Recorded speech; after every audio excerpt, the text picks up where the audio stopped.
Coming up on the Get Lean, Eat Clean podcast. The biggest key factor, I think, is having fun, whether it's like singing, dancing, listening to your old music, doing the old sports you used to do, playing, if you can't play tennis, play ping pong. So you might have to modify it a bit. Right. But I think like having games and fun time or music, like any kind of playing music or dancing or listening to music is really good for your brain. And composers are the longest living profession, or conductors, sorry, of orchestras are, I think, like the longest living profession. They usually can work into their 80s or 90s because conducting an orchestra is so brain stimulating and challenging intellectually for so many parts of you. And they have to like stand and move their arms and stuff. It's good cardio exercise. Hello, and welcome to the Get Lean, Eat Clean podcast. I'm Brian Grin, and I'm here to give you actionable tips to get your body back to what it once was 5, 10, even 15 years ago. Each week, I'll give you an in-depth interview with a health expert from around the world to cut through the fluff and get you long-term sustainable results. This week, I interviewed my holistic physician, Dr. Brad Campbell. We discussed the importance of addressing the root cause of disease, the problem with our current healthcare system, along with Dr. Campbell's pillars of health, his daily healthy eating routine. Is alcohol good for you? We address adrenal fatigue and his one tip to get your body back to what it once was. I really enjoyed interviewing Dr. Campbell. He has a ton of great info and tips for you to take back and apply. And I know you'll enjoy this. So thanks so much for listening and have a great day. All right. Welcome to the Get Lean, Eat Clean podcast. And my guest today is Dr. Bradley Campbell, a holistic physician out of Chicago. Welcome to the show. Hi, thanks for having me, Brian. Glad to be here. Yeah, glad to have you on. I've actually, Dr. Campbell's helped me out because he's pretty close to where I'm at, and wanted to get him on the podcast. He's created quite the following and just has a ton of knowledge. I actually was doing some research, and I always noticed you had a bunch of degrees. Where are you at right now? I know I saw it's 10 degrees. Yeah, I think I got 6 down and 2 to take board exams for, and then 2 more I'm finishing. Working on 10 in natural healthcare. Yeah, and anything from functional medicine to I wrote a few down: master tongue acupuncture. Yep. Yeah. And organic whole food nutrition. What do you how do you go about choosing what to study and and how it applies to your practice?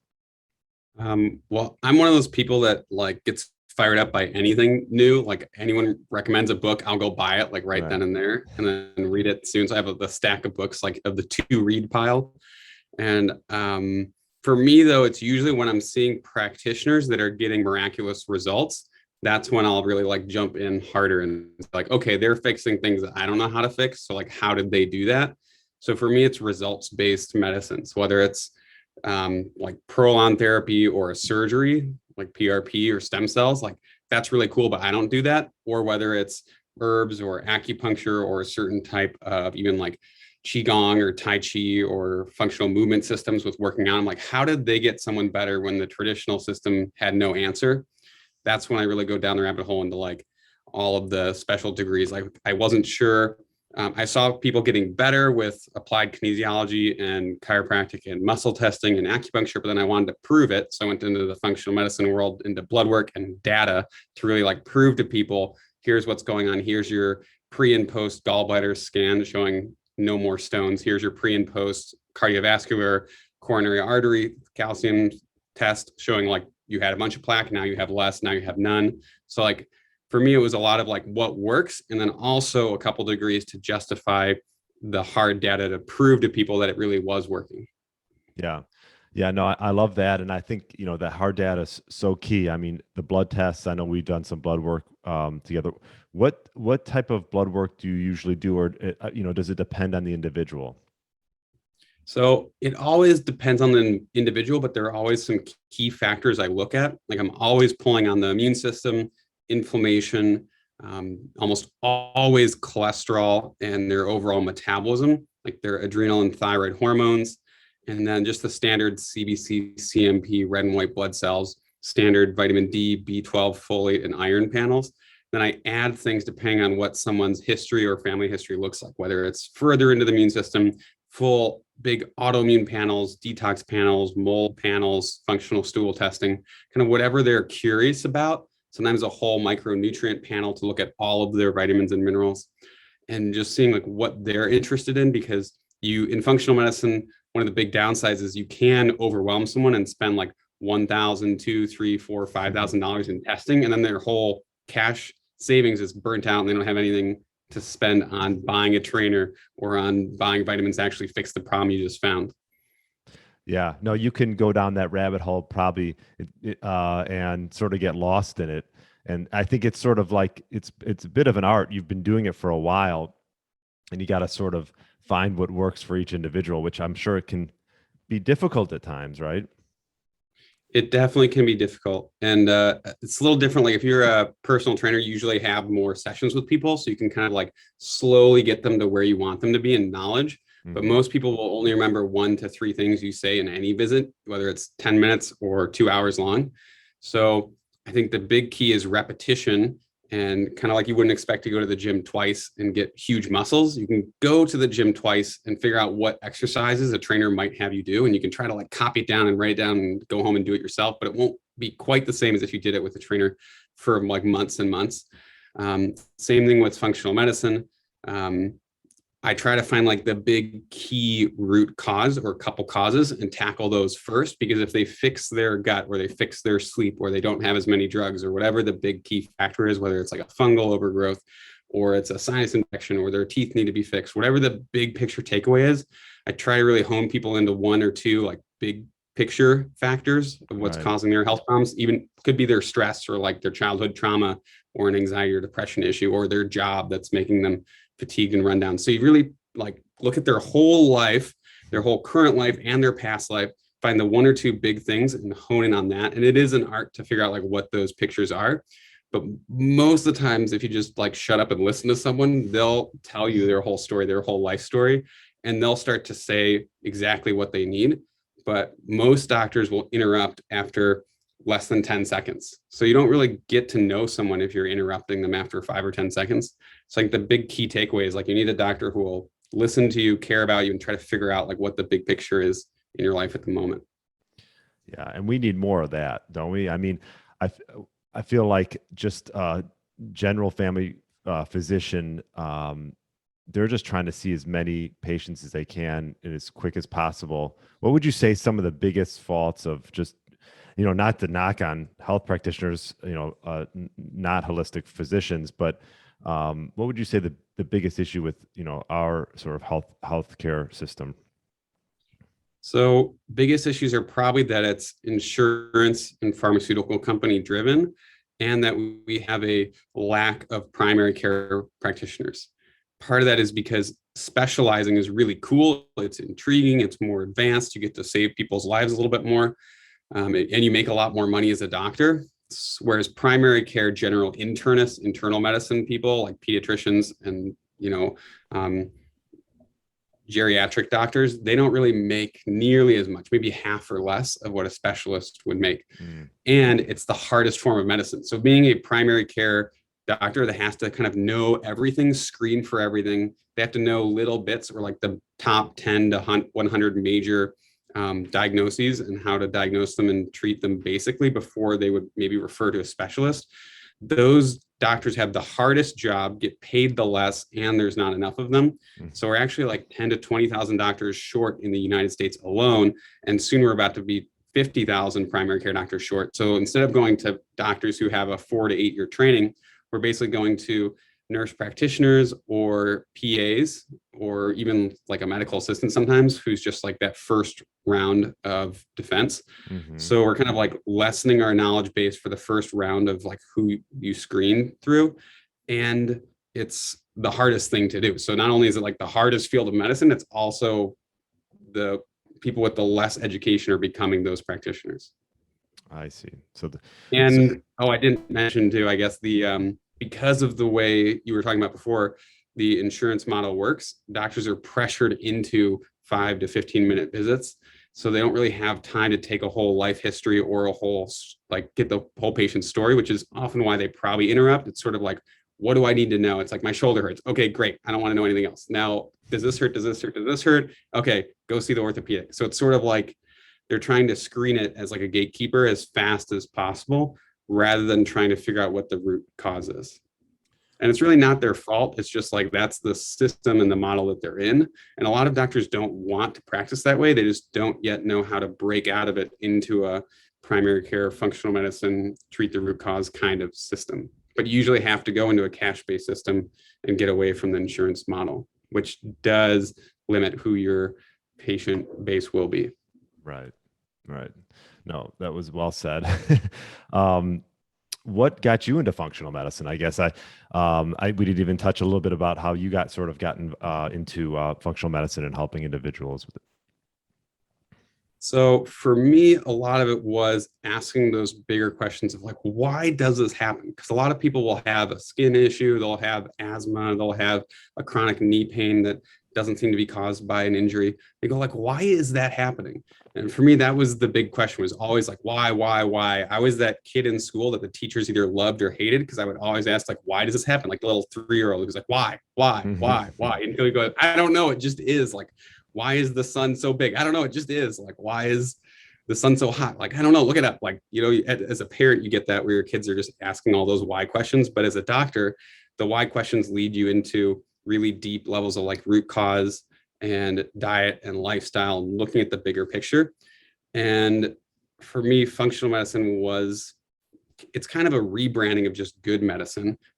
Functional medicine basically means you're looking at finding the root cause, and you're looking at lab work in functional ranges. So rather than looking at your red blood cells from a scale of like 4 to, let's say, like 5, you're looking at a tighter range of like, when I look even closer, from like 4.3 to 4.7, that's like where you should optimally be. Or if you're looking at vitamin D levels, should optimally be maybe like 70 to 80, but the classic model is anything below 30 is a deficiency, when really 30 to 50 is okay, below 30 is really bad. And then 50 to 80 is good, but 70 to 80 is like where research shows the most benefit comes. So you're looking at like tighter ranges, you're trying to find the root cause.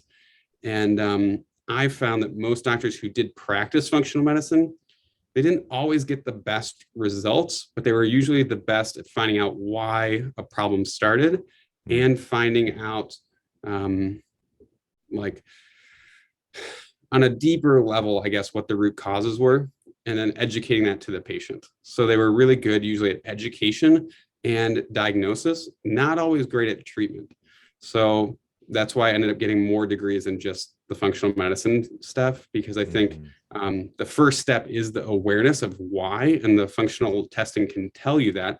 But then you have to go down the path of like, okay, we know you have no muscles. Now you have to go like work out and do the work to really get better. And that's sort of like phase 2, where a lot of people drop off, but that's where the real gold and the secret is in natural healing, is like to get past the what's going wrong, and then I'm going to actually put the work in to really like heal over time. Yeah, no, that's great. And finding the root cause is not always so easy. What are some of the big pillars of health that you recommend for your clients? Obviously, I know everyone's a little bit different depending on their background, but what are some of the big sort of pillars that you look towards, or that you give for advice to your clients? Yeah. So a lot of times I'll talk about it as like clouds and dirt. And dirt is like, what do you order at the menu when you're out to eat? And the clouds is like, how do you look at the big picture perspective of health? Like you're saying, like, what are the big things that are important? And the big things are more of like philosophical principles, I would say. And the big factors are usually sleeping, eating, moving, and thinking. So it's sort of like, how is someone sleeping and resting enough? I find people need at least 9 hours of rest, whether that's sleep, meditation, going for a walk, downtime. Eating can be like stressful if you're like watching TV or news, or it can be very like relaxing if you're having a family meal together, or a breakfast where you're like doing a crossword, watching the sunrise. So I think at least 9 hours of just restful time. Even if you're doing something, it should be somewhat restful. So sleep combined with rest during the day of 9 hours. Someone's thought processes, how their mental health is, what their self-talk is in their head, and just their general mood and outlook on life is critical. Mm-hmm. And then principles of movement is, are they moving? Are they getting their like 10,000 steps in a day? Do they work out or have an exercise routine? Are they sitting all day at their job, like hunched over in a forward posture? Or do they take breaks to like sit back up, sit straight? What's their posture like when they are walking, standing, sitting? And what's their bed like? A lot of people have an old 10, 15-year-old bed that could be replaced, or pillow that's not working. So looking at kind of like what their daily movement is like is critical. And people can do kind of that self-analysis to say, what am I doing? And just being mindful about it. And the last one is the eating part, which is perhaps the most hotly debated. And people like to say like, eggs are good, eggs are bad, this is good, this is bad. And every year it sort of changes and people get confused. But I think a big part of the eating is someone connected with their own intuition and their own sense of what feels good for them? Like, are they listening to their body is probably critical. Do they slow down enough to be mindful to choose food at the grocery store that's like what they truly are wanting or needing on an energetic or nutritional or physical level? Or are they kind of just going off of some meal plan that someone either gave them that they feel horrible on, or are they going off of like a recipe book they've been doing for the last 2 years, or do they eat the same thing every day for months on end?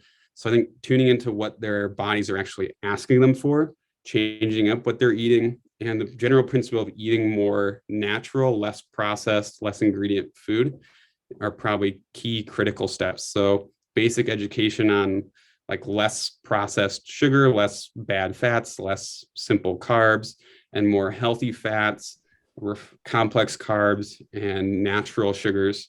And like listening to their body, whether they're doing intermittent or longer fasting, or whether they're doing more short meals for various reasons. I think just like making sure someone's really like listening to themselves first is probably the first critical step in the food side of the pyramid.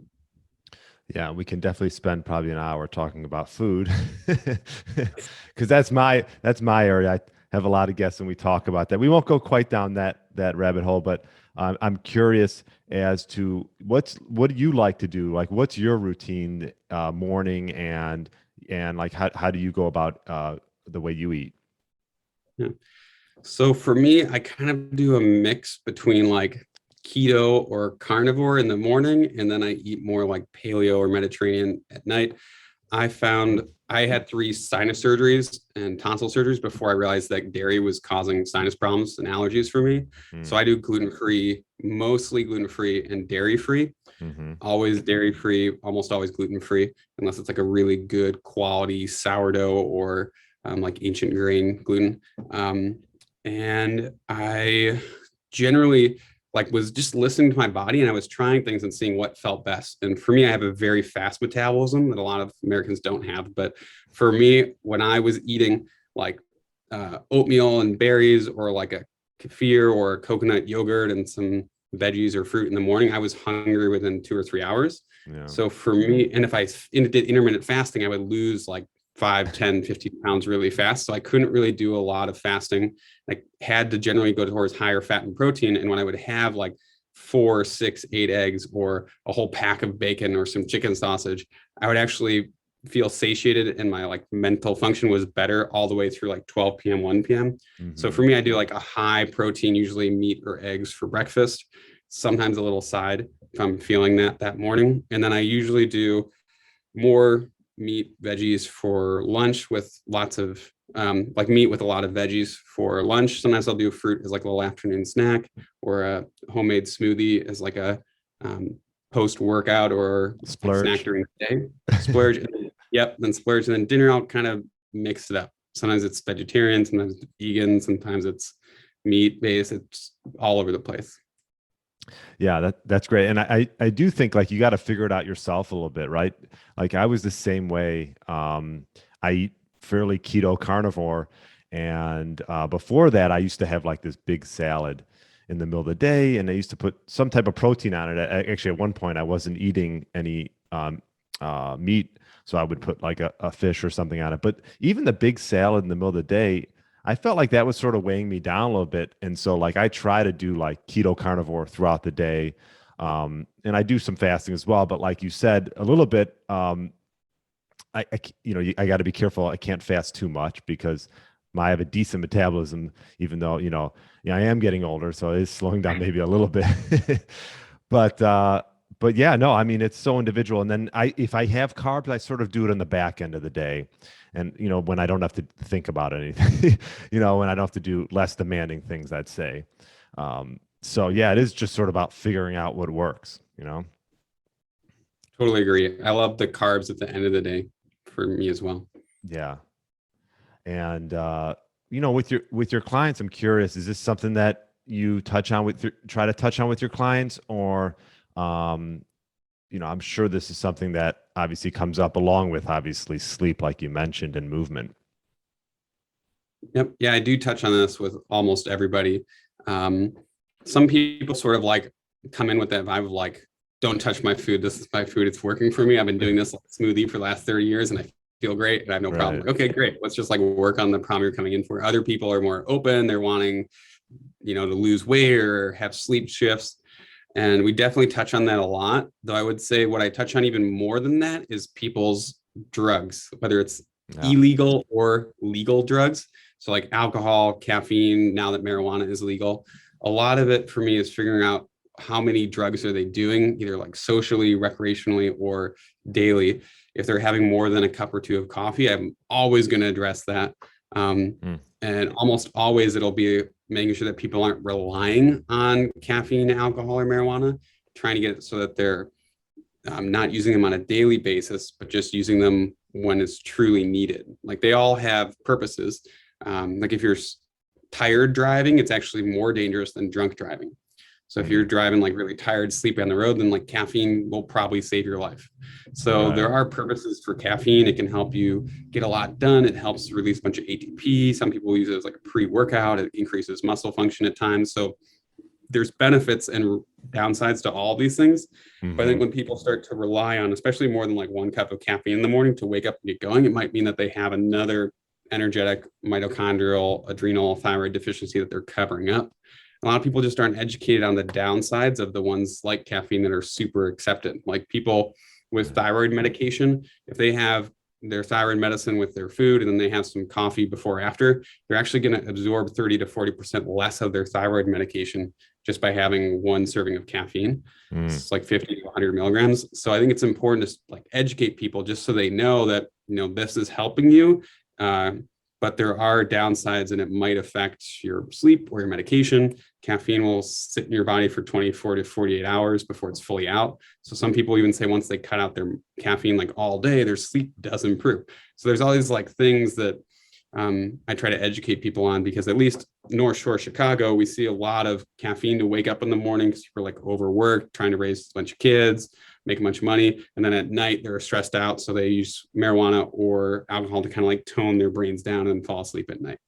So that's usually the most common factors I see that are, for me, I think when people cut that out and start to like deal with their life stress or deal with their energy in a more natural way, that's when I really start seeing people becoming more mindful, slowing down, exercising more. Like everything else kind of like habit stacks off of that. If they get that philosophy, like, okay, I'm not going to do my drugs every day, just do them with a purpose. That's the key critical factor for me. So when people can start to do that, things shift for them. That's such a good point. It like people overuse those way too often. I'm not a big, I don't really drink much alcohol at all. And caffeine, like you said, I try to use it strategically. I actually, like you said, I sometimes use it like as a pre-workout a little bit. Is that something you do sometimes? I have done that before. I don't do it anymore because now I'm wildly sensitive to caffeine. Yeah, so me I get too. Yeah. major amped, and then I actually get like depressed and think the whole world is like the sky is falling, the world's ending 12 hours later. So for me, it's like not as worth it anymore. Right. But I do like I can still tolerate some cocoa or cacao powder. So I'll use that as a little pre-workout too. Yeah. No, I find that too. I'm actually pretty sensitive to it as well. And so I gotta, watch myself on that. I mean, overuse of caffeine, I'm sure, is an issue that comes about. And what about alcohol? What about even just a cup or two of wine at night, every night? What could be some downfalls with that? So the alcohol will interrupt your sleep cycles, so people won't get as restful of sleep. Um, I like the dog running around in the Yeah. background. You like So, that? Yeah.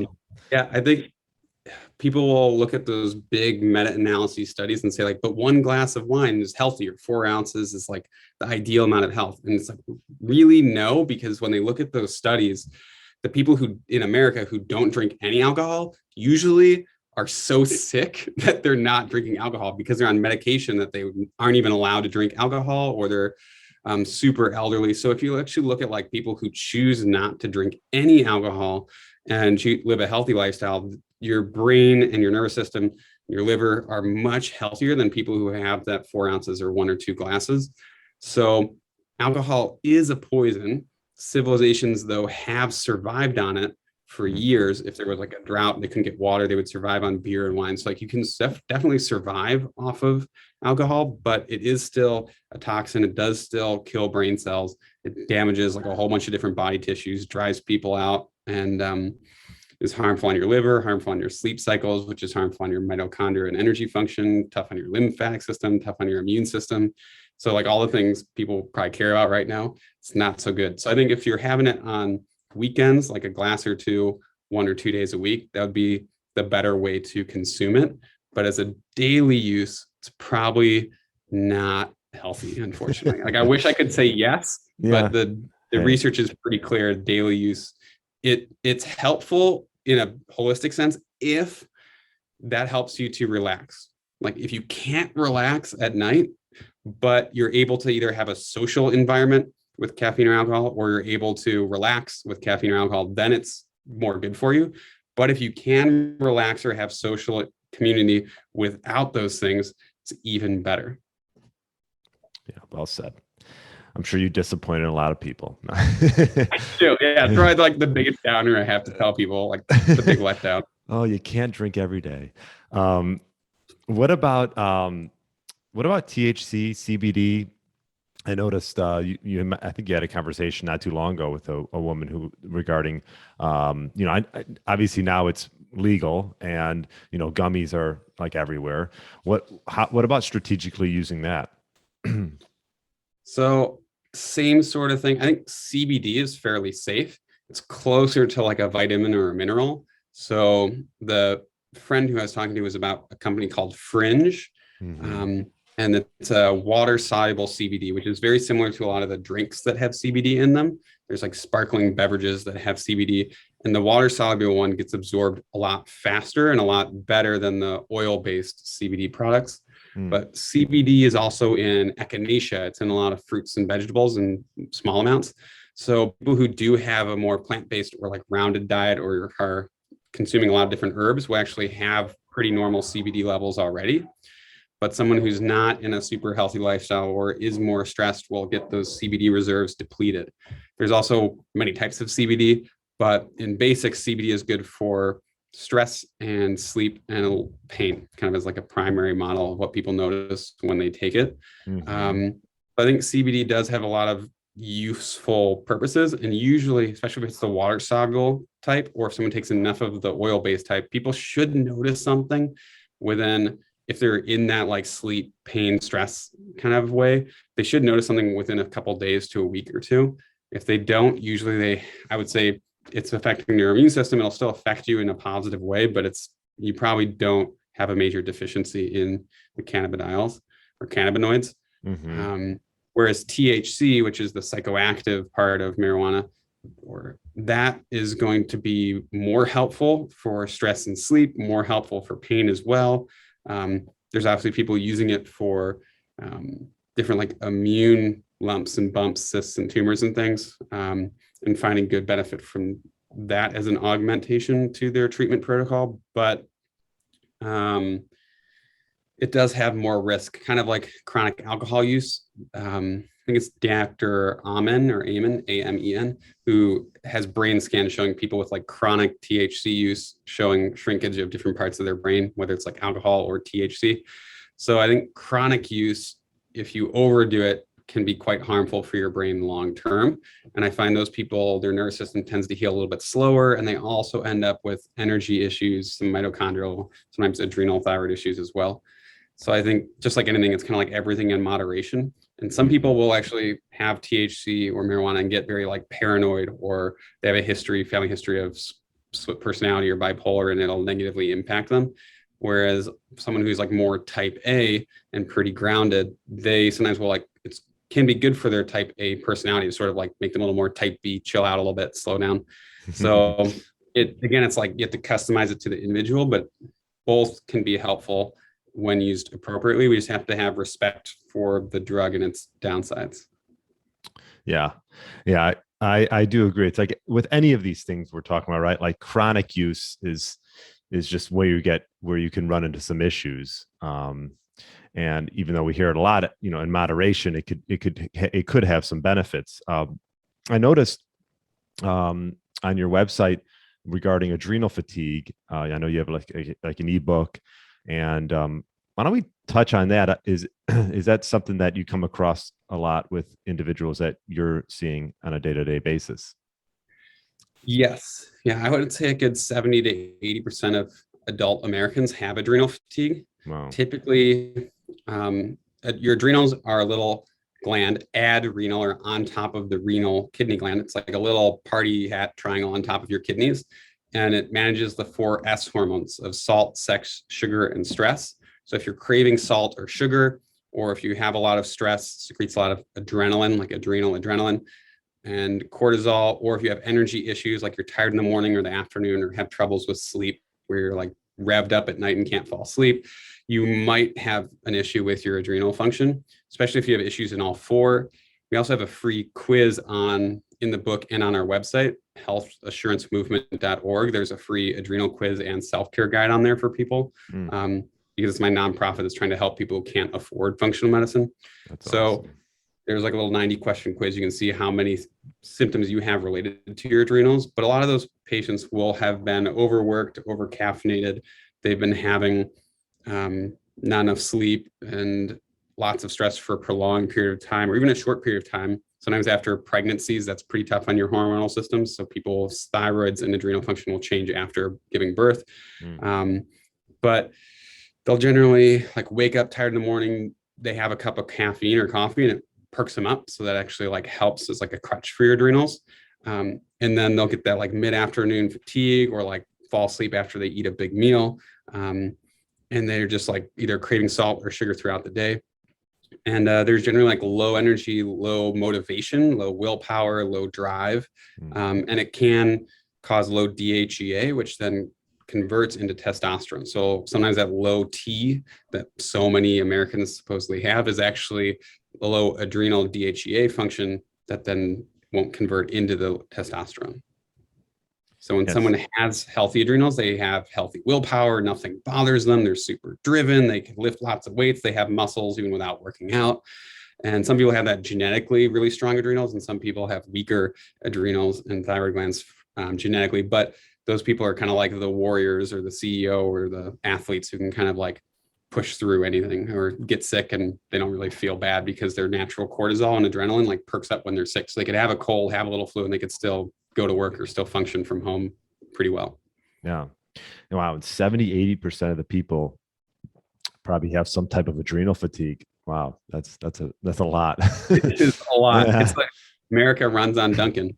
Yeah, no kidding. Wow. And are there certain markers? I know you just mentioned a few like hard markers that you look at. You mentioned thyroid. Yeah, the thyroid is kind of like a sister gland or like a twin to the adrenals, but I look at a total thyroid panel of T3, T4, free T3, free T4, TSH, and the antibodies, TPO and anti-TPO, anti-TG. But I also look for the adrenal gland specifically, look at DHEA-S. Look for that usually to be at least 100 to 200. And then looking at cortisol in the morning. You can also do salivary cortisol tests that look at your cortisol over a period of a day, or something called Dutch testing, which is dried urine testing, where they look at over a day or over a couple of days, looking at your cortisol and adrenal hormones that you're actually like metabolizing and using.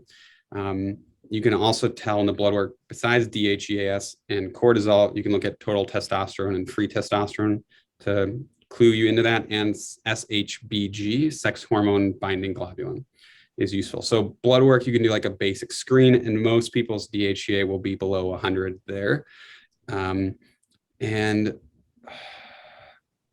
yeah, I think that's most of the ways you can kind of tell. That's the easiest way to sort of like have a yes or no from a hard data standpoint. A lot of people will be in hyperadrenal modes when they're really stressed out too. So their DHA and cortisol levels will go up higher than the normal reference range in the morning. Yeah. And you, like you mentioned on your webs, I know you have a couple websites. It's maybe say that one more time. I'll also put a link in the show notes for that. Yeah, it's healthassurancemovement.org. So healthassurancemovement.org. And this was something you started to help people get some type of functional medicine without actually having to pay for it. Right. Yeah. Basically giving people some education. We have some health quizzes for symptoms and guides and videos up there. And then this next year, we're going to be making a bunch of free courses. So like if you take the symptom quiz and you look at the self-care guide, which also has some of those lab tests you can run yourself or through a doctor, then there'll be like courses starting next year where it's like for each quiz, there will be like, okay, what do I actually do? Or some more in-depth videos to get people like a 5 to 14-day little course on how to really heal your adrenal glands and going to a little bit more depth than the free self-care guides have on there. Yeah. Wow. That's awesome. And when did you start that? Right before the pandemic, because we actually meant to do a nonprofit to help low income and homeless people, because I worked at Salvation Army as a student and loved helping that patient population. But because of the pandemic, we weren't able to meet in person. So we basically went into online education and realized we could reach thousands or millions of people that way. Right. And that kind of took off because everyone was trying to get their immune system healthier. So started educating on that and every question people had around the pandemic, and just found the online was a much more efficient way to help people. Yeah, well, that's such a great service. And what would you say, leading into the next question, would be some of the top ways to help improve your immune system? Obviously, this is a hot topic, but one that needs to be discussed more and more, I think.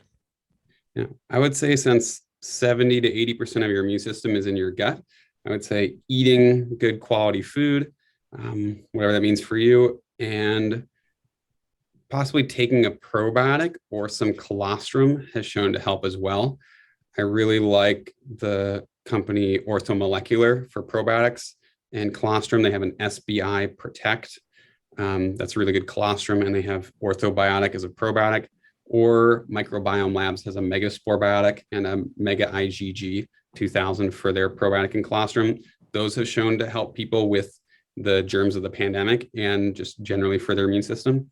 And then I think the second one would just be sleep. Like so many people are like, oh, I didn't get enough sleep and then I got ill or I got sick. Like I was run down and I got sick. So I think like consistent sleep and good food are probably the two best ways to really support and nourish your immune system.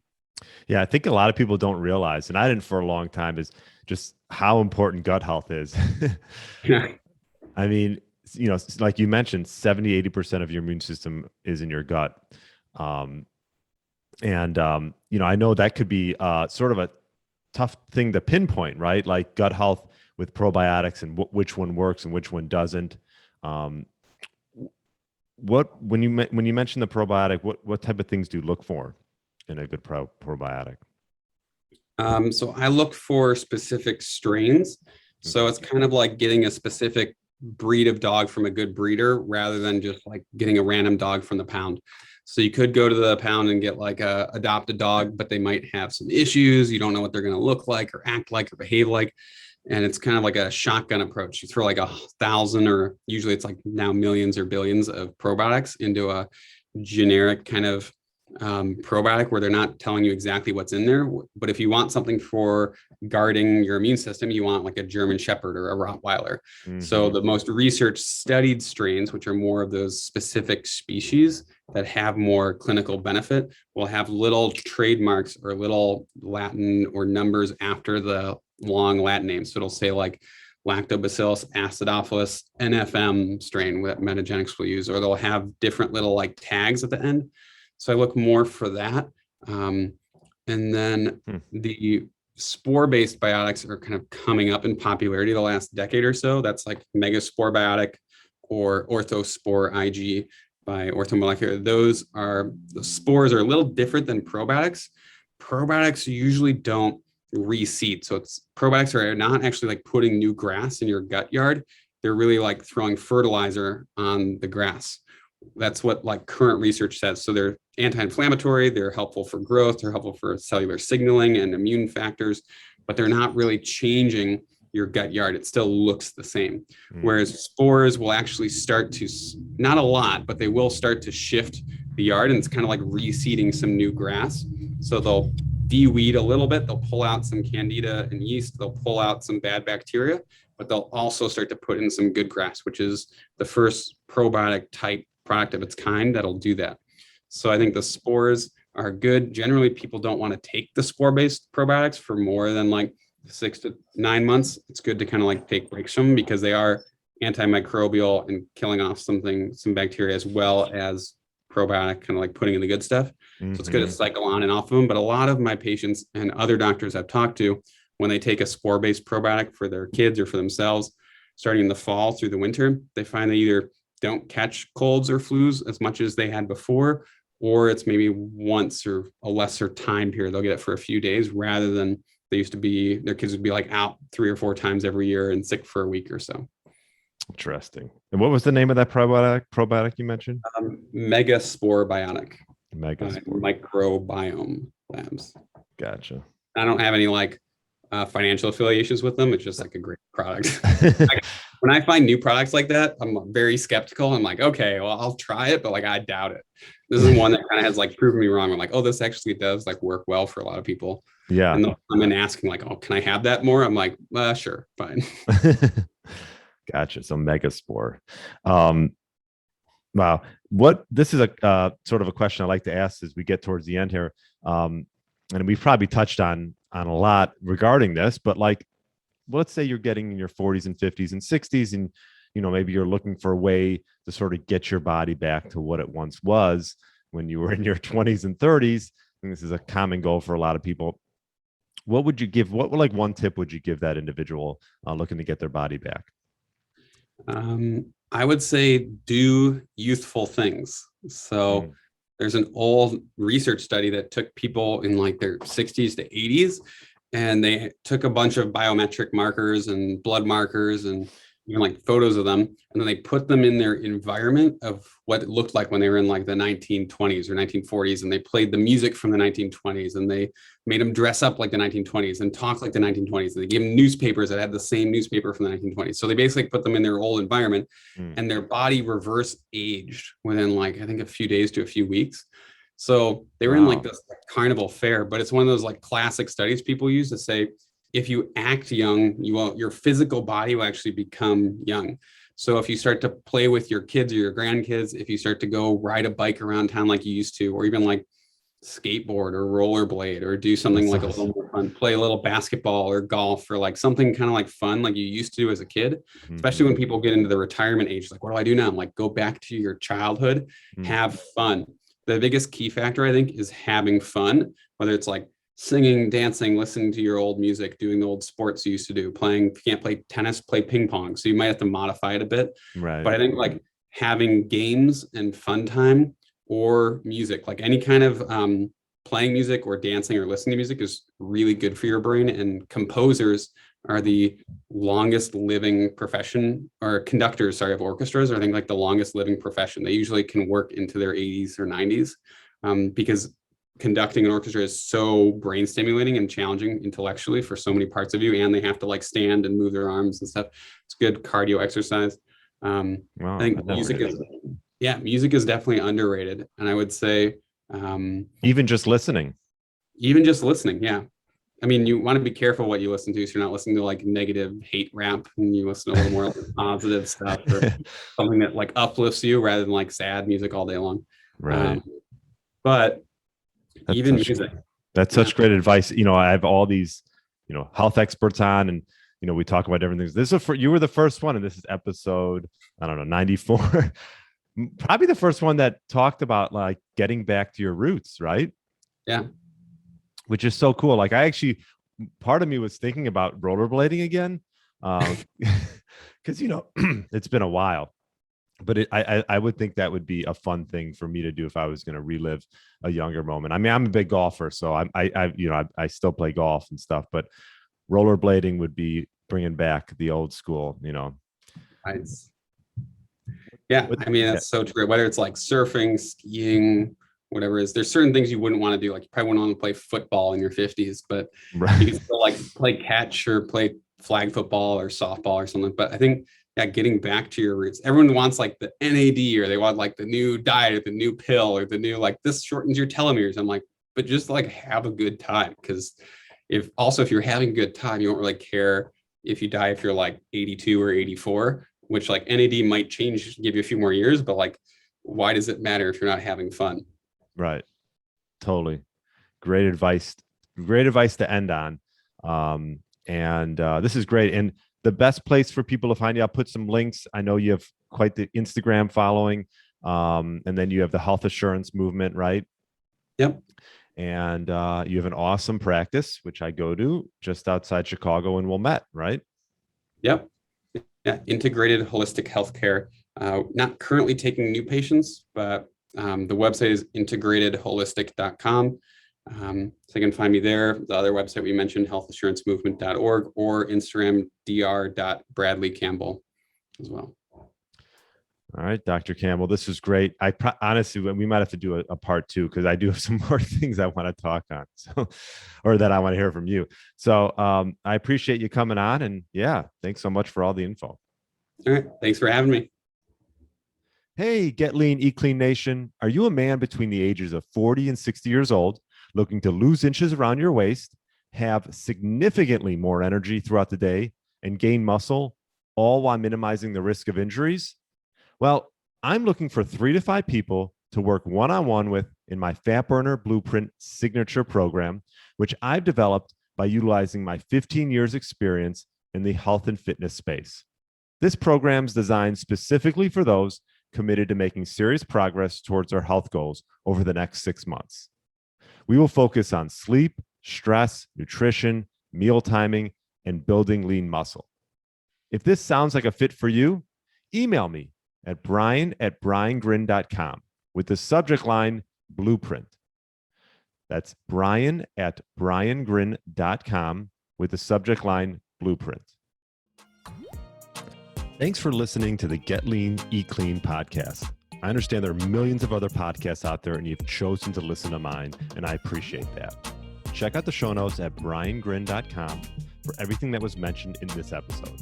Feel free to subscribe to the podcast and share it with a friend or family member that's looking to get their body back to what it once was.